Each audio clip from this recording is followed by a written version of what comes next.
Hi, this is Kevin Thomson. Watch my interview on Hibernian TV.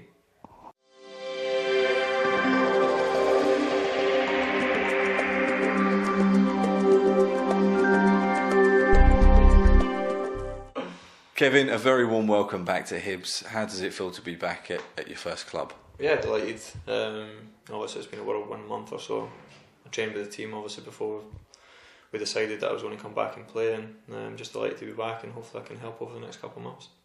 When you picked up the phone and you called Pat Fenlon and you asked about the availability of perhaps coming down here to East Mains and training with the squad, did it ever cross your mind that potentially you could end up signing for the club at the end of that? I don't think so. Not at the original time when I spoke to the manager to come in and train. It was genuinely as honest as I can be. It was just a case of coming in and doing a bit of training to try and keep sharp. But the more I trained and the more I worked with the manager, and the fairy tale of obviously being here to the end of the season and hopefully helping the team achieve their goals this year. And obviously we've got the wee bit of excitement to trying to win this cup, which was excited me, and thankfully the manager allowed me to join to the end of the season. So you left Hibs almost exactly 6 years ago. To what extent did you feel there was some level of unfinished business for you here at the club? Well, I think whatever I've achieved in my career is I'm proud of what I've done. I think it's always one of the things when you look back at some of the games you've played in and some of the the honours that you've won, and I think I've played in a lot of big games for only being 28, and if I can pass my experience on and help the boys to try and achieve some goals, and it'd be great. As you say, not so much unfinished business, but to have one of the honours on my CV as a Hibs player than any other club would just be magical, and that's, as I say, part of the kind of carrot that's dangled in front of me to come back and help, and the fairy tale is to be in that cup final coming into the season. Obviously you were out of contract after leaving Middlesbrough in January. You've offered your services here. You're playing for the love of the game, the love of the club, so to speak. What made you reach that decision?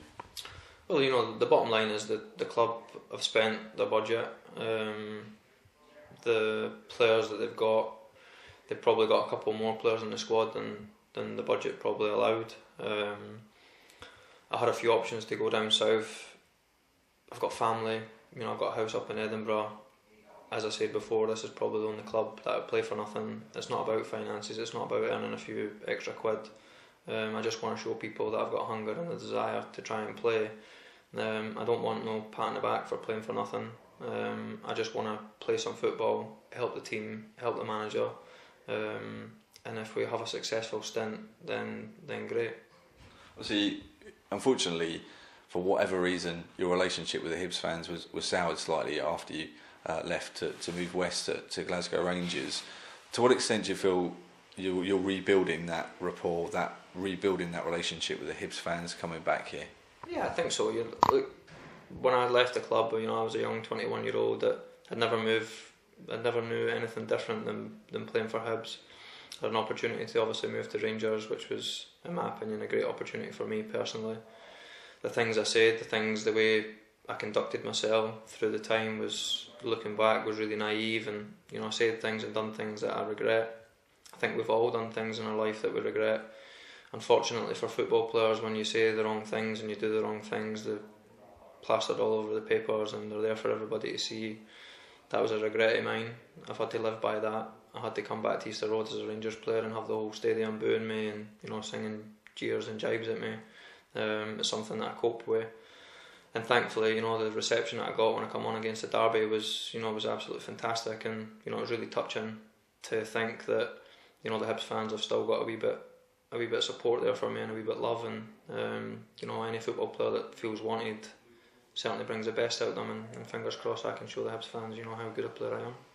You left on 99 appearances, so the substitute appearance against Hearts in the derby was your 100th appearance, so that was quite a nice milestone to achieve in your first game back. It was really nice. I've actually got a debate about that. One of my mates is a big Hibs fan, and he told me that I've played more than 100 games. I don't know where his information comes through, but when it was mentioned on the telly, he was the first to text me saying that I'd played more than that, but it's something that I've never ever looked at. If that was my 100th game, then it was a fitting way to come back, and as I say, the reception that I got when I come on was absolutely fantastic, and it was really touching. Hopefully, the Hibs fans will see the best of me, and as I say, the fairy tale is to be here, do well, help the club. Fingers crossed, you know, a couple of good results in the next couple of games can get us in the top 6, finish the season on a high, and you know we've got that, you know, big game coming up in a couple of weeks' time that could potentially see us in an Cup final.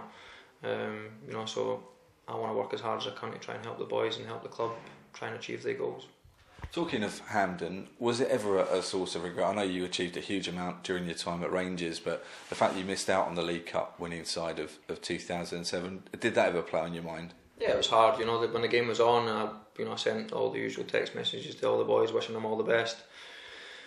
You know, I couldn't watch the game. It was a difficult one for me. You know, and I would have loved to have been part of that, but it would have changed the fact they winning a cup for Hibs on that day to being at Rangers and achieving what I achieved at Rangers. I don't think I would, but to have an opportunity to win a cup for Hibs would certainly surpass, you know, everything that I've achieved in my career, because whether you're a Rangers fan, a Celtic fan, a Hibs fan, a Hearts fan, to win a cup for your boyhood club is always extra special.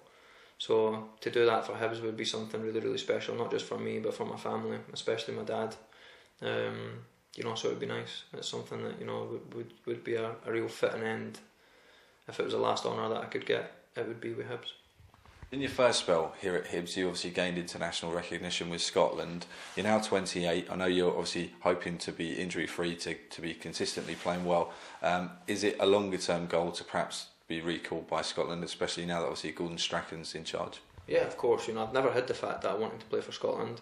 It's something that really grates on me when I look and I've only got three international caps. It's something that's a big regret through injury. Frustration in not playing as much as I would have liked to have for the national team, because caps don't lie. You've only got as many as you've got, and you know, I'd like to think the calibre of player that I've been over the years and the games that I've played and the quality that I've shown throughout my career, I'd like to think I should have more than 3 caps. The be all and end all is I've only got 3, so you know, it's kind of unfinished business on the international scene for me. I'd love to get back playing first and foremost and show everybody how good I am, and you know, if the call come one day to get back to the level that I know I can get back to and be back in that squad, it would, you know, it would be great.